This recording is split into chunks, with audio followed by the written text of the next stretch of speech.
اللهم صل على محمد وآل محمد.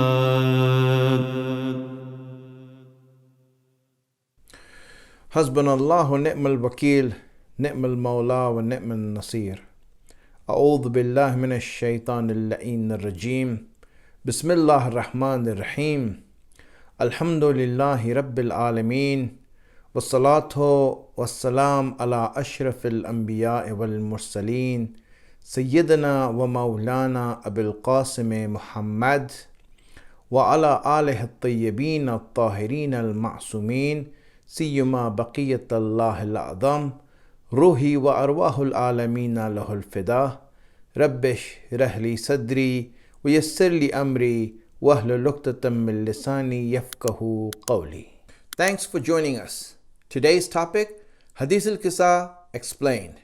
Hadith Kisa is a well-known hadith. Many people read it. Most of us are used to reading it on Thursday evenings or on occasions, happy occasions, joyful occasions, and auspicious occasions. We always start our programs or we always start our meetings by reading Hadith Kisa. And we have many reasons for reading it. Some people read it for reward. Some people read it because of the blessings that they get out of reading it. Some people read it to ward off difficulties, problems, hardships, distress, calamities. And all of these things are true regarding Hadith Kisa. But why was Hadith Kisa given to us? And what was the reason that it was read? And why is it so much emphasized in Hadith, as we are going to find out today? When we look at Hadith Kisa, we need to understand first the backdrop of the whole of the Islamic movement. Rasulullah brought Islam by Allah's design. Islam came as a revolution, revolutionized the society, came as a movement, not just as some sort of rituals or ceremonies, but it came as a movement and an uprising, and it rose up and it built the people and made the people rise up and brought faith in Allah to the people. And this movement now became a wholesome revolution and a wholesome movement. Now, as with any movements and any revolutions that take place in the history of mankind, there are always dangers and perils and hazards that exist that are ready to bring down the revolution, to take it apart and take it off its tracks. And these hazards always exist. So as is with the Prophet's revolution also, as is with Islam, there are dangers and hazards that exist in the future regarding the existence, the very existence of Islam. Let me go through a list of problems and hazards that could occur in the way of a movement. And this is any movement, and we can apply this to Islam also. For example, one of the dangers that exist for any revolution is the deviation from its true leadership. When the leadership that true leadership that's appointed for it has a certain ideology, deviating from that leadership is the cause of the destruction of that movement. So that's the first thing you see coming as a danger to any revolution. Formation of new ideas, the second one. Whenever there's formation of new ideas and new ideologies within that movement, it creates confusion. And confusion is going to create weakness in the movement and eventually finish it off. The third danger that exists for a movement are rumors and speculations. False rumors, speculations that poison the environment. You will see people creating rumors, speculations that others will listen to, and they get confused, and it poisons the environment. You don't know what to believe in, where to go. And hence, this is a danger for any movement that happens. Fourth, power struggle. In any movement, you see, there is always going to be some sort of power struggle. And some will be claimants to the power, that they are the rightful people to have the power instead of others. Everyone is going to claim who has more right to leadership, who has more right to the power of this movement, who's going to steer the movement. These questions and the struggle that ensues after that creates problems for any revolution and any movement and brings it down. Family feud. If the revolution or movement is around a family, and when that family starts fighting each other and differences occur, then you see problems will happen, and groups are going to be formed, cliques are going to be formed that are going to fight each other and have disagreements amongst each other, which would lead to the eventual downfall of the revolution. Number 6, foreign interference. Whenever there are foreigners who want to bring down the revolution, they send in spies, create ideologies, create divisions, all of the above, but they do that, and hence that's also a weakness. Number 7, when a movement fails, when people start to forget the founders, those who founded the revolution and those who created it with the ideology that they had. Once you start to forget that and leave them behind, then you see the movement goes off its tracks, and now it goes into a gray area where no one knows where it's going, and the original spirit of the movement is finished. Number 8, civil war. Civil war happens in many ways. When people start to fight each other, create schools of thoughts that will fight each other in ideology or even physical, it will lead to bloodshed, it will lead to chaos, it will lead to fitna. All of these 8 reasons I mentioned are reasons or dangers that exist in any revolution that happens in the world. Now, if we know this, and if we can figure this out, that such dangers do exist, the question is it possible that Allah does not know this? A hypothetical question. We know the answer, but I'm just raising this question so that we can start to think now. Is it possible that Allah did not know that these dangers are going to happen? Which happened? Or is it possible that Allah did not care that these dangers will happen, or that the movement might be hurt or endangered? We know that Allah is the most aware, the most knowledgeable, and Allah is the most wise. So obviously Allah knows, and Allah knew completely of all the dangers that are going to exist. And the Prophet, who was so careful in everything that he has done in bringing the message down from Allah and giving it to the people, obviously he's also concerned as to the welfare and the well-being of the movement. So both Allah and the Messenger are working to make sure that the movement does not go off its tracks. We have faith in that, and we know that as a certainty because it's Allah who is the most wise, the most knowledgeable, and the most aware, and the most powerful. So that Allah obviously has everything planned out. What was the plan? To appoint leader. Now, when we speak of a leader, the leader has certain attributes, certain conditions that a leader should have. I will mention these conditions. Number 1, a leader who's going to be in charge of this movement, of the Islamic movement, should be infallible. He should not be someone who makes mistakes, does wrong, does errors, forgets, does not remember, or is careless. Any of these things. For if that is the case, then whatever Allah's deen is going to be represented by that carelessness, or by that error, or by that fault. So anyone who is going to take the place of the Prophet must be someone who is infallible. Number two, he should also be the foremost.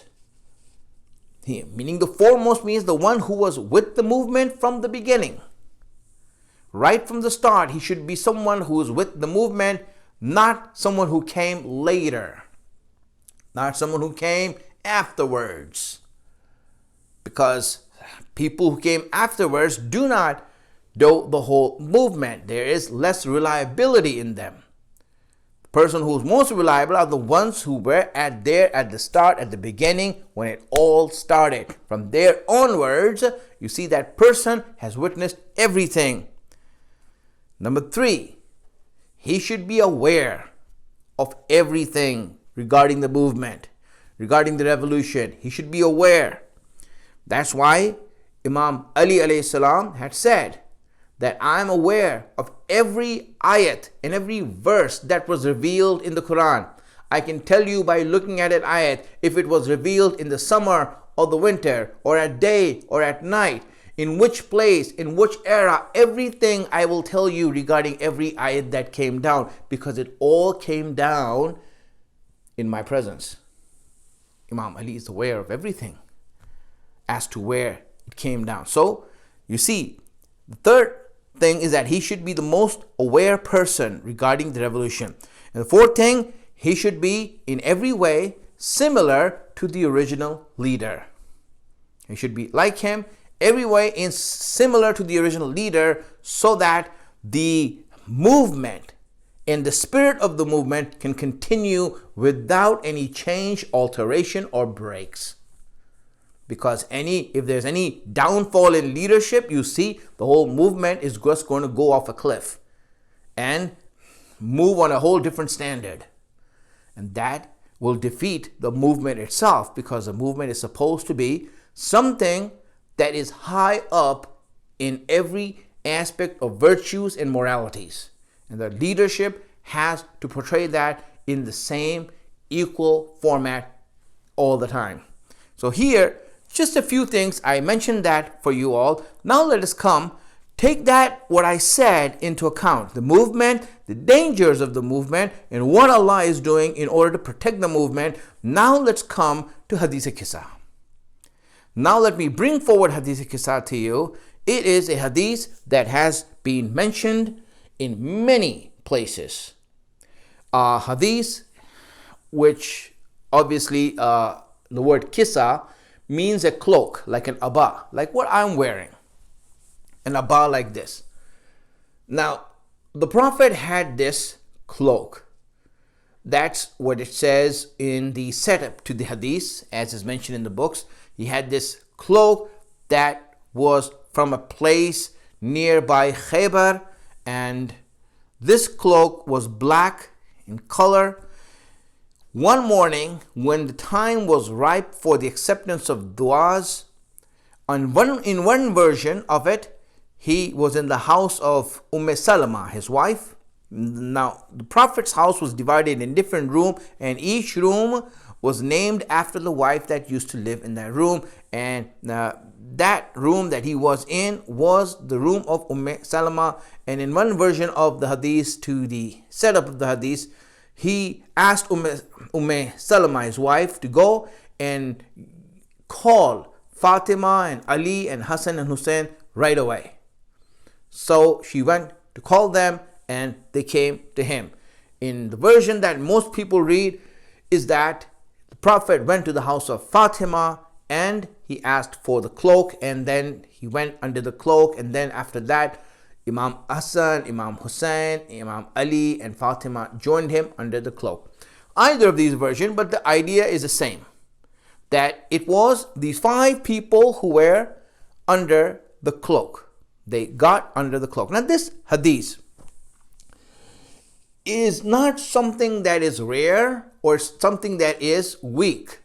This hadith in Ghadir, for example, in the book Ghadir, Amini and also Murtaza Askari has quoted 100 Sunni books where this hadith is found in their hadith books.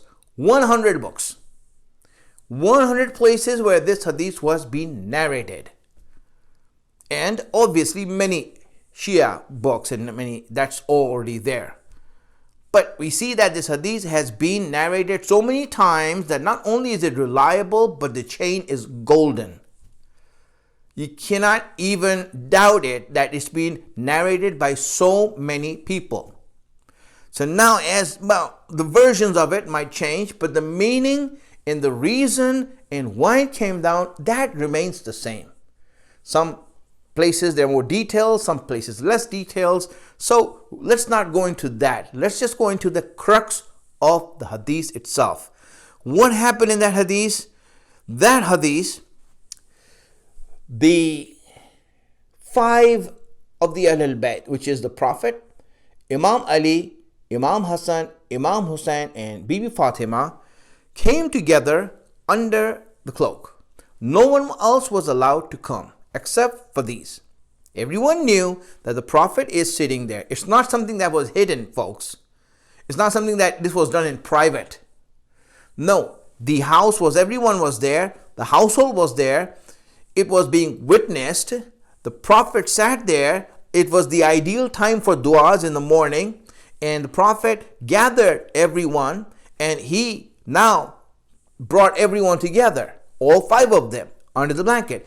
Everyone was there, so it's not something that was hidden. First thing to remember. Why? Because there's a reason behind it. And I will explain that reason as we come to it. But let me just go into this hadith and the crux of this hadith as to what it means. What is Hadith Kisa for? So as they were inside there, then the Prophet made this dua.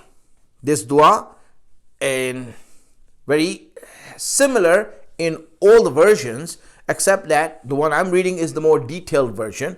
But it's the same, asking is the same, and what he is asking for from Allah is the same. So here he says, Allahumma inna haulai ahl bayti.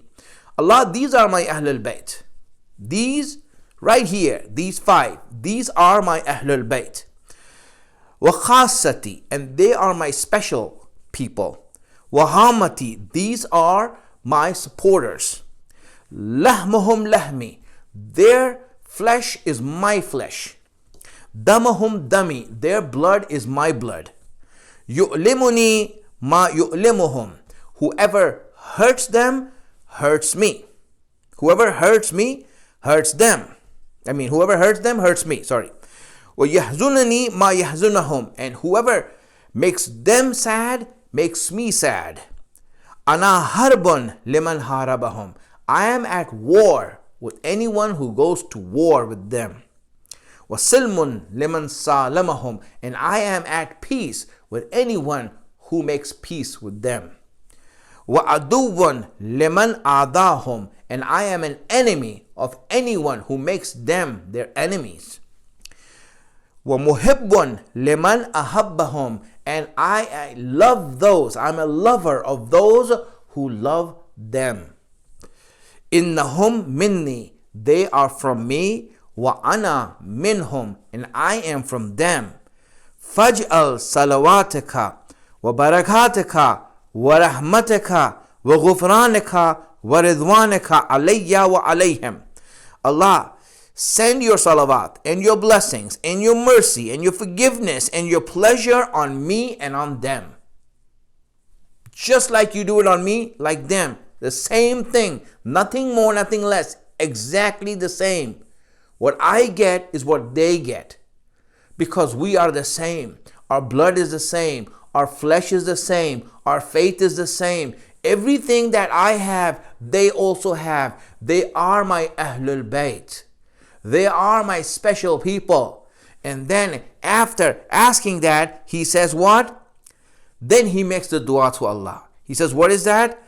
وَاذْهَبْ عَنْهُمُ الرِّجْسَ وَطَهِّرْهُمْ تَطْهِيرًا. Allah, take away whatever impurity that's in them. There is no impurity, but I'm saying any doubt there is, any dirt, any impurification, any wrong, any corruption, any sin, any hesitation, any uncertainty, anything that you have taken from me, take from them away.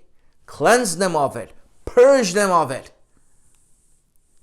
and give them a thorough purification that no one should doubt after this. And if there is any doubter, then it's between you and him and what you give him for your punishment. If anyone doubts about their purity, if anyone doubts about their faith, if anyone doubts about their words, if anyone doubts about their character, then they stand before you and you are the one who is going to punish the doubter. So now, look at this strong hadith. He asked for this. And as he asked for this, Allah replies back.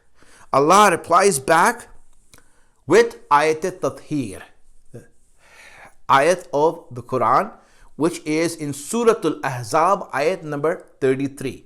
Remember it easy way. Surah Ahzab is Surah number 33, ayat number 33. 33, 33. Remember it that way and you'll know it where this ayat is. Ayat al-tatheer. In that ayat, Allah says, إِنَّمَا يُرِيدُ اللَّهُ لِيُذْهِبَ عَنْكُمُ الرِّجْسَ أَهْلَ الْبَيْتِ وَيُطَهِّرَكُمْ تَطْهِيرًا. Allah's only desire is that to keep away every cleanliness from you. Not to clean you, but to keep it away from you. It's not even going to get close to you. No doubt shall ever get close to you. No wrong should ever get close to you. No corruption shall ever get close to you. No sin will ever get close to you. No hesitation. All of you are protected by me.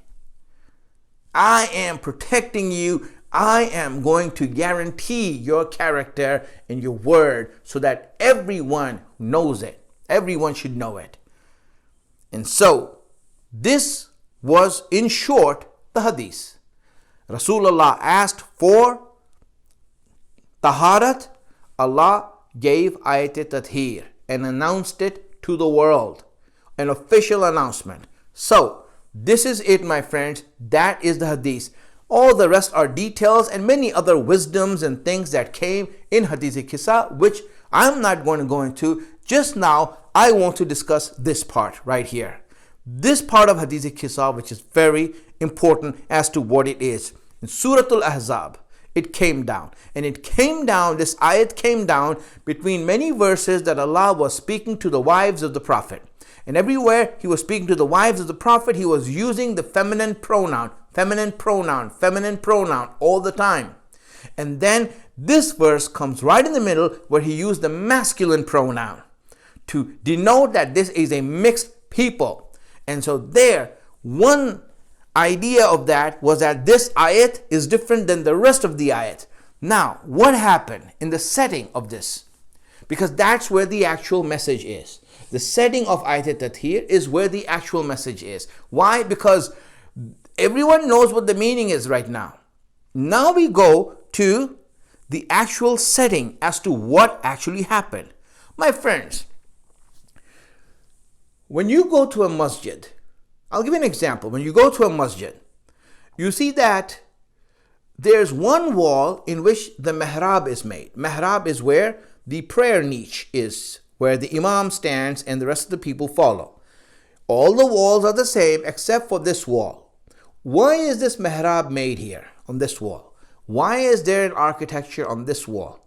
Why is there a design on this wall? A niche on this wall? It is to denote that this wall is different from the other walls because this wall faces the Qibla. And it is just to clear to everyone that, listen, this wall is different from everyone else because this wall faces the Qibla. It is to make a distinction between this wall and the rest of the walls. Just like that, what the Prophet is doing and what Allah is doing through the Prophet is that He's creating a distinction. He's creating a difference, a contrast between these five and the rest. The rest are all good, but these five are different. These five are not the same. Don't put them in the same category as the rest of the people in the house, because the rest of the people did not get under this ʿAbāʾ, did not get under this cloak. Even Salwa, in some versions of the hadith, asked the Prophet, "Can I join you?" And Rasulullah replied to her and said, "You are a good person, but no, you cannot join us because this is exclusive.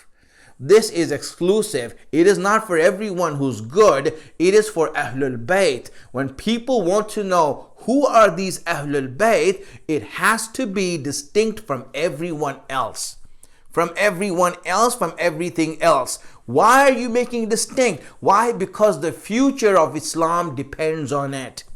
The future of Islam depends on it. Now let me go back to the dangers that every movement and every religion and every revolution faces. And when you see that movement as to the dangers that exist in a movement, then you will recognize why Rasulullah and Allah is making Ahlul Bayt distinct, because these are going to be the very shield that is going to protect Islam and the Muslims from any sort of danger that is coming to this revolution and to this movement.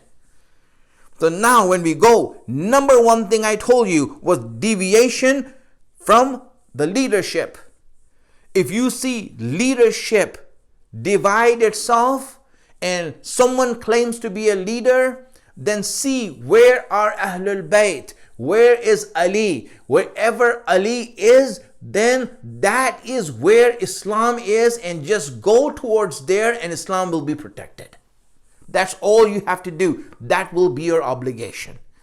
And who are these people? The ones who are inside the Kisa.